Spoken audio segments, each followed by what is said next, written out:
Bonjour à tous les amis, je suis très heureuse de vous retrouver dans les entretiens de Valérie. Aujourd'hui, j'ai le grand plaisir de retrouver mon amie Lalou Rochex qui va vous parler de ses expériences de vie et comment être dans le cœur, vivre dans le cœur. C'est ça Lalou? Oui, alors déjà bonjour Valérie. À toi. Ravie d'être là et de faire cette vidéo avec toi. Aussi. Bonjour à tous et à toutes. Alors oui, je vais parler de la vie, de mes expériences de vie, d'où elles m'ont, d'où je viens et où elles m'ont amené en fait, et comment j'ai pu au fil du temps, des années et de tout ce que j'ai pu voir, entendre, toucher, sentir, créer, arriver à intégrer pleinement le sens de la vie, et j'ai envie de dire ce qu'on a à vivre et qui me paraît intrinsèque à la vie, c'est-à-dire à l'amour qu'on porte en nous, l'amour qui est là et qui est partout et qu'on oublie très souvent dans notre quotidien. Et alors Lalou, pour te connaître un petit peu, je sais que tu es très dans la créativité, d'où le titre que j'ai mis pour te présenter, créativité vibratoire, parce que pour avoir eu la chance d'avoir fait des soins avec toi, ça passe par le son, ça passe par le tambour, ça passe par le dessin, et ça passe aussi par l'écriture. Tu reçois quelque chose, et c'est comme ça que tu proposes. Donc tu sais jamais à l'avance, c'est ça ce qui va se passer. Et moi j'aimerais bien que tu nous parles, avant de nous dire ce que tu fais maintenant, quand ça a commencé tout ça. Ça a commencé très tôt en fait. Alors oui, je sais jamais à l'avance ce qui va se passer, et c'est là où pour moi c'est un espace de créativité, et c'est jouissif, j'ai envie de dire, dans le sens où c'est comme si je sautais du haut d'une falaise dans le vide, et je vais voir avec la personne ce qui se passe et comment ça se passe, et on va aller chercher ensemble sans forcément se dire quoi, mais en tout cas c'est on ouvre des espaces pour pouvoir libérer d'autres espaces ou des souffrances, de façon à ce que la personne se retrouve plus légère et plus joyeuse, et qu'elle arrive à accomplir dans sa vie ce qu'elle a envie d'accomplir, et de devenir ou d'être plus épanouie que ce qu'elle est déjà, ou de le devenir encore plus, et d'être heureuse de vivre, tout simplement, de goûter pleinement à cette vie, et de la sentir, de la goûter, de l'entendre, de la voir, et de pouvoir l'exprimer en retour. Alors tu disais tout à l'heure que c'est venu très tôt. T'es pas tombée de la falaise si vite quand même. Quelle a Déjà été la naissance, c'est tombé du haut d'une falaise. le cheminement, ton cheminement à toi pour arriver à capter et à faire waouh parce que tu as une palette incroyable. C'est arrivé dans l'enfance? À mon sens, ça a commencé dans l'enfance, et pour moi, on a tous des potentiels et des possibles qu'on n'exploite pas forcément. J'avais des ressentis qui étaient très forts de mon environnement, de ce qui se passait. J'étais beaucoup dans la nature très tôt, dès l'âge de 9 ans. Bon, ça peut être trop ou pas tôt, mais en tout cas, voilà. Et c'était très fort pour moi.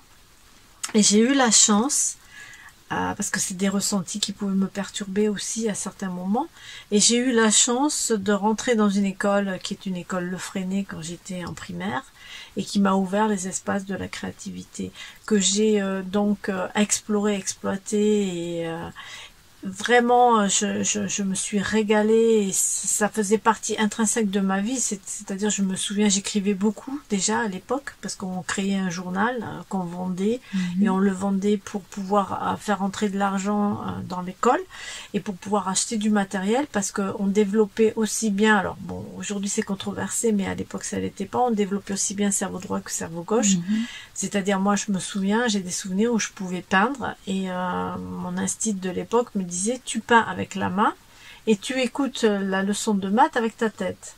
Et il m'interrogeait.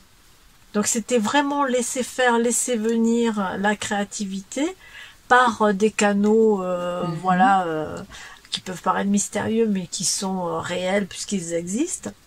Et en même temps, de pouvoir avoir cette capacité d'écouter la leçon et de pouvoir répondre si j'étais interrogée. Donc il y avait ce double mouvement d'apprentissage qui pour moi était une ouverture extraordinaire, même si à l'époque je me rendais pas compte en fait. Bien sûr. Et c'était naturel, je le faisais naturellement. Donc c'était une école où on pouvait effectivement peindre, écrire, sculpter. On avait des vivariums, donc on était vraiment en lien direct avec le vivant, avec des animaux, c'était un enseignement vivant.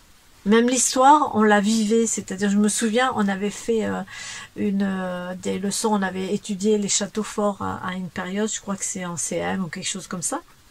Et bon, moi j'ai grandi au pied du Luberon et dans le Luberon, donc en Provence, on avait la nature, j'ai envie de dire, on avait libre accès à la nature. Et on avait repéré un endroit où il y avait 2 rochers, ça faisait une plaine et 2 rochers. Donc on avait fait tout un montage et on avait fait un travail en amont pour préparer une journée avec des photographes qui étaient venus nous photographier, où on a vécu une journée entière comme les gens de l'époque, c'est-à-dire on avait choisi, il y en a qui avaient choisi d'être serfs, il y en a qui avaient choisi d'être, de faire partie de la cour du Seigneur, il y en a qui avaient choisi d'être le Seigneur, il y en a qui avaient choisi d'être soldats, et pendant toute une journée, on a vécu une journée à l'époque féodale. Et on a été photographié. Donc après, il y a eu tout un travail sur la chronologie, etc.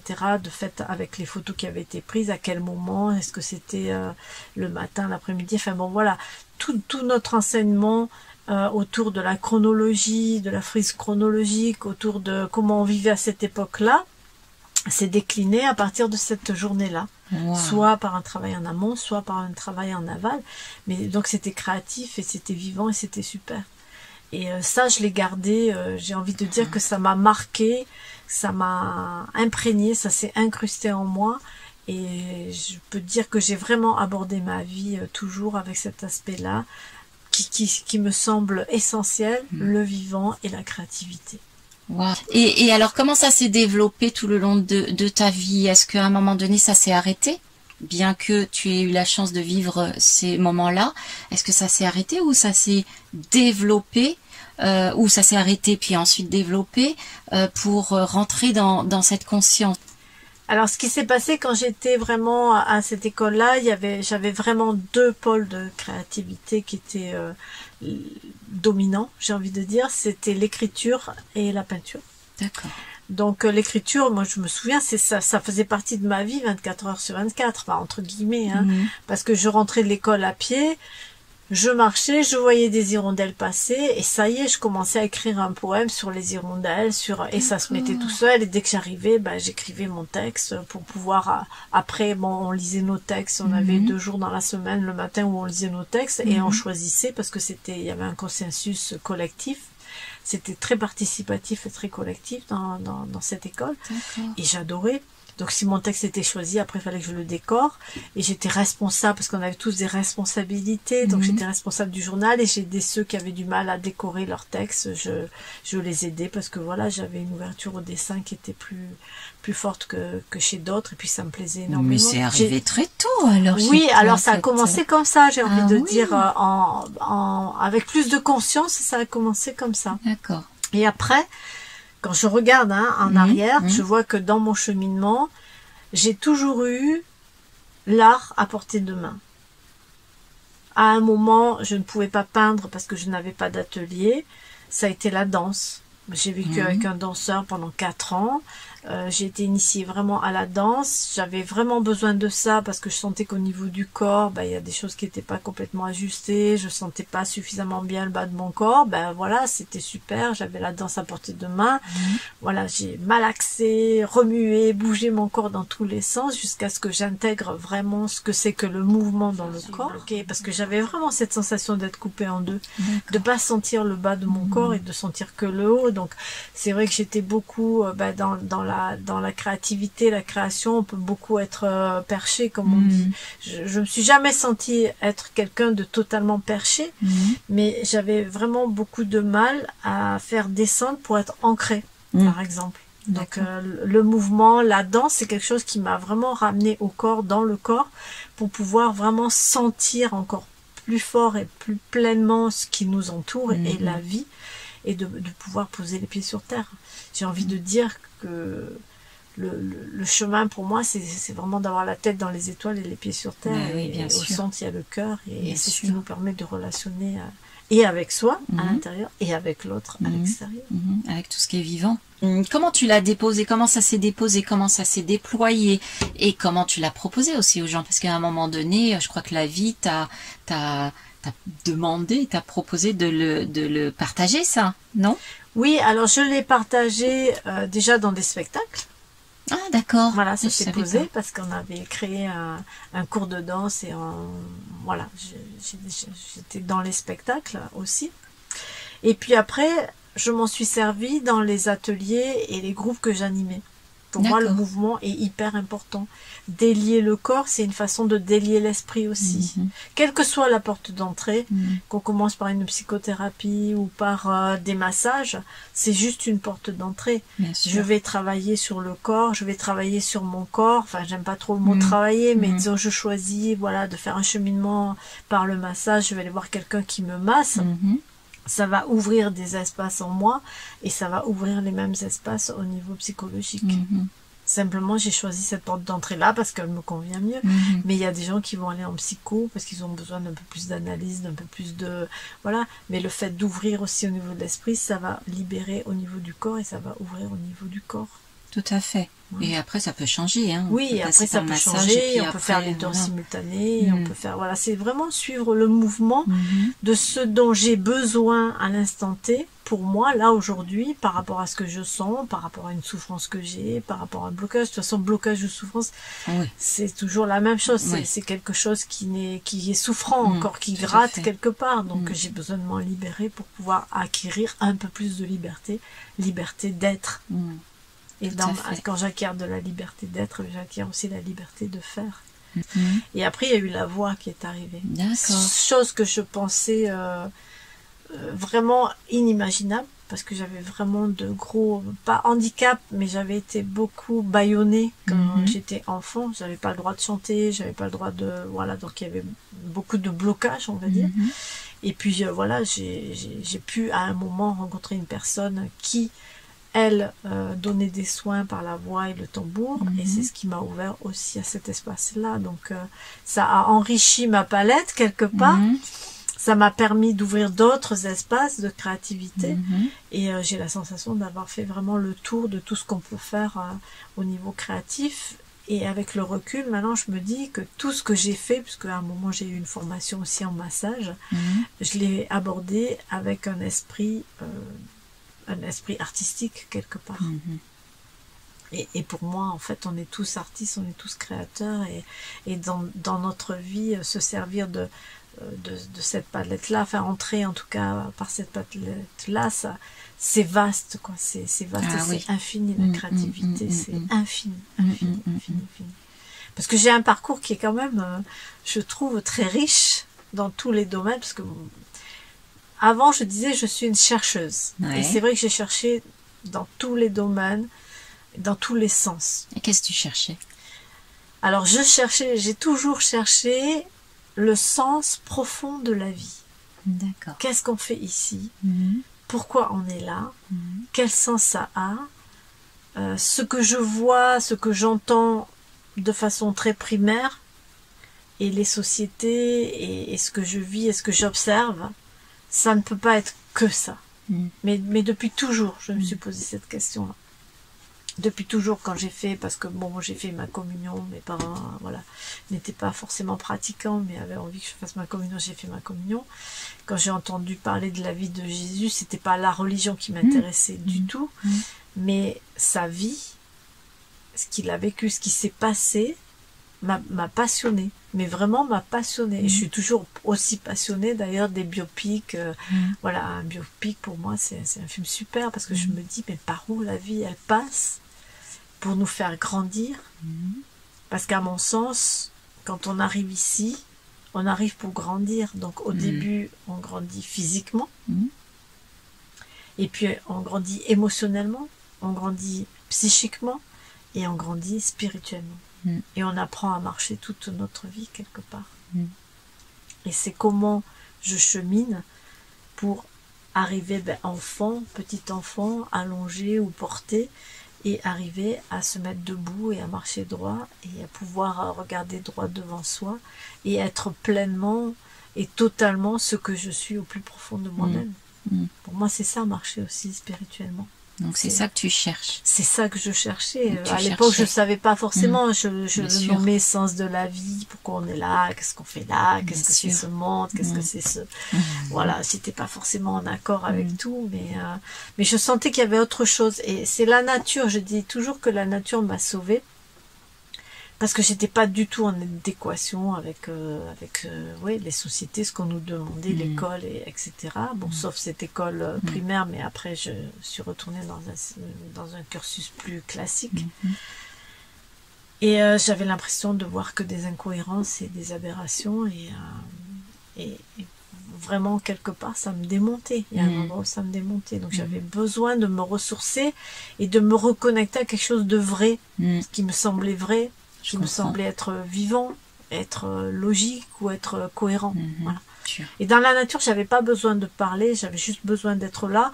Et ce qui devait se faire se faisait, et ce qui se passait se passait. Je sentais bien qu'il y avait des choses qui se passaient dans mon corps, dans ma tête, parce que j'étais plus apaisée, parce que voilà, des petits repères comme ça. Mais je savais que quelque chose se faisait. Il y avait une alchimie. Il y avait quelque chose qui se créait. C'était encore de la création. Même si c'était impalpable, innommable forcément dans l'instant. Mais je sentais bien qu'il y avait quelque chose. D'accord. Donc c'est passé par le vivant de la nature. C'est passé par le vivant. Me sentir vivre, me sentir vibrer.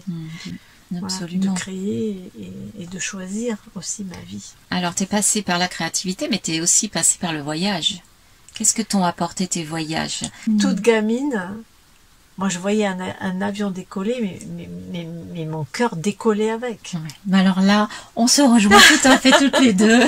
Et c'était une envolée. Et je voyais un train, j'allais dans une gare, mais c'est pareil, j'avais qu'une envie, c'était de voyager.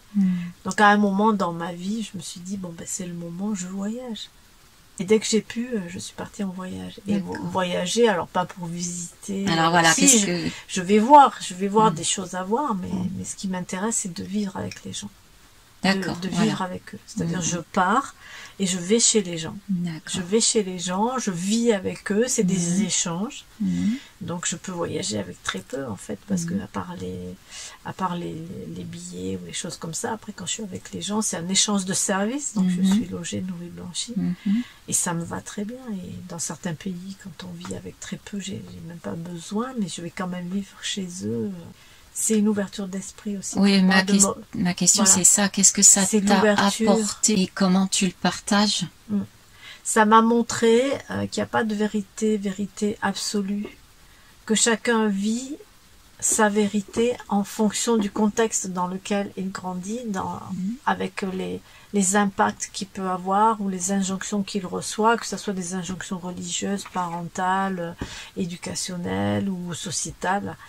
Et qu'il va se forger à partir de ça, et que c'est parfois très difficile de pouvoir appréhender vraiment ce qui se passe à l'intérieur de quelqu'un qui a vécu, bon là je suis restée 6 mois confinée au Maroc l'an dernier avec des nomades, des gens qui sont nés dans le désert, qui ont grandi, allé jusqu'à 6-7 ans dans le désert, qui maintenant sont dans un village mais sont très proches du désert.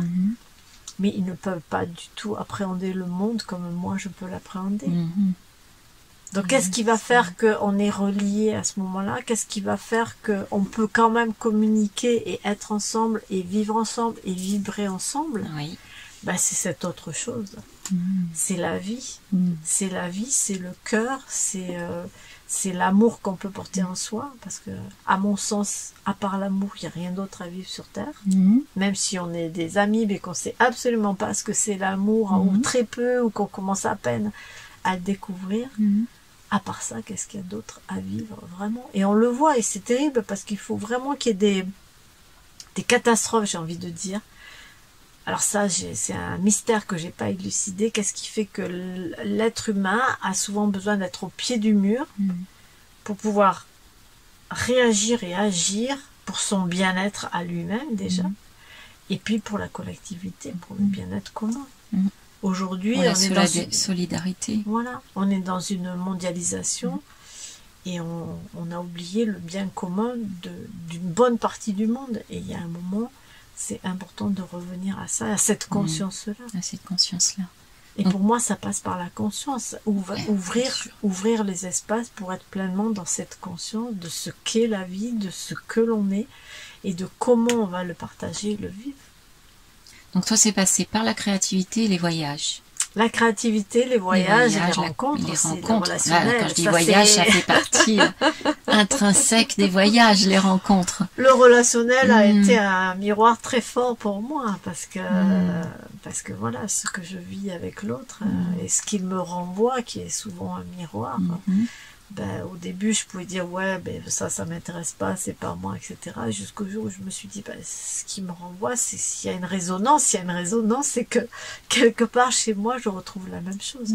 Jusqu'au jour où le miroir s'est retourné, et où c'est plus l'autre qui me renvoyait le miroir, c'est moi-même qui me renvoyais mon propre miroir. Et là, c'était comment je m'accepte pleinement dans ma partie la plus subtile, la plus vivante, la plus divine, on l'appelle comme on veut, suivant nos croyances, et dans ma partie peut-être la plus profane, la plus sombre, la moins réjouissante, la moins valorisante. Et comment je m'accueille pleinement dans toutes ces parties-là, dans toutes ces facettes-là. Et à partir du jour où j'ai pu m'accueillir pleinement, on va dire avec mes défauts, mes qualités, pour que ça soit plus entendable, plus compréhensible, j'ai pu aussi accueillir l'autre pleinement dans ce qu'il est. Et là où il en est. Voilà. Et oui, tout à fait. Et donc de tout ça, qu'est-ce que tu en fais? Qu'est-ce qui est pour toi et pour les autres? Alors aujourd'hui, après avoir arrêté toutes mes activités, parce que je fais partie des slasheuses, ce qu'on appelle, c'est-à-dire les personnes qui ont toujours 2-3 activités en même temps. Il y a 3 ans maintenant, un peu plus de 3 ans peut-être, j'ai tout arrêté en me disant qu'est-ce que j'ai envie de faire maintenant. D'abord, je travaillais trop. J'étais en pré-burnout, alors que j'accompagnais des femmes en burnout, des hommes aussi, mais j'avais plus de femmes. Et je me suis dit, là, c'est pas cohérent. Et c'est important pour moi, la cohérence. Donc je me suis dit, qu'est-ce que je fais, qu'est-ce que j'ai envie de faire? Déjà, j'arrête toutes mes activités, parce que je suis pas dans la bonne direction. Et ce que j'ai envie de faire, c'est de voyager. Je suis partie voyager. Donc j'ai dû faire à peu près les 4 continents. Alors j'ai pas fait tous les pays, j'en ai plein encore à voir. J'ai plein d'endroits à découvrir. Parce que quand je vais dans un endroit, j'y vais pas 15 jours, je reste plus longtemps. Je vis vraiment avec les gens. J'ai besoin de sentir... l'énergie, la vibration, qu'est-ce qui se passe pour eux, de partager avec eux, et je m'intègre très vite et en fait je m'adapte très très vite. D'accord. Donc c'est une chance. J'ai la chance de dormir n'importe où. Ça aussi, quand on voyage, c'est une chance. Voilà, j'avais besoin d'être dans cette découverte du monde et de toi-même. Et au départ, je ne l'ai pas vu comme ça, mais ça a été aussi encore une autre découverte de moi-même, d'ouvrir d'autres espaces et de m'appréhender, de me sentir ailleurs, dans d'autres façons d'être, de vivre. Il y a des gens qui m'ont ému, interpellé, bousculé, voilà. Et c'était pas toujours facile, c'est pas toujours un long fleuve tranquille. Et en même temps, ça fait partie de la vie aussi. Il y a des tempêtes à certains moments. Et ça m'a permis d'aller plus loin dans la connaissance de ce que je suis, de qui je suis, de comment je suis. Ça, j'ai envie de dire, c'est la face émergée de l'iceberg, ce qui n'est pas gagné. Il y a beaucoup de gens qui ne savent pas vraiment qui ils sont ni comment ils sont. Ça se dévoile au fur et à mesure. Mais après, d'aller plus profondément dans ce que je suis. Ce que je suis qui est universel. Donc, ce que tu es, ce que je suis, il y a un endroit où on se retrouve tous. Et c'est cet espace-là qui m'intéressait au départ.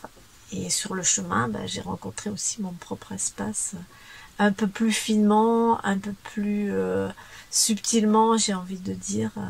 Et c'était juste magnifique. De pouvoir, et c'est pas fini, et ça continue. Oui, c'est ce que j'allais dire. C'est jamais fini. C'est jamais fini. C'est juste sur le chemin, j'observe que je suis beaucoup plus en paix, que j'ai beaucoup plus de joie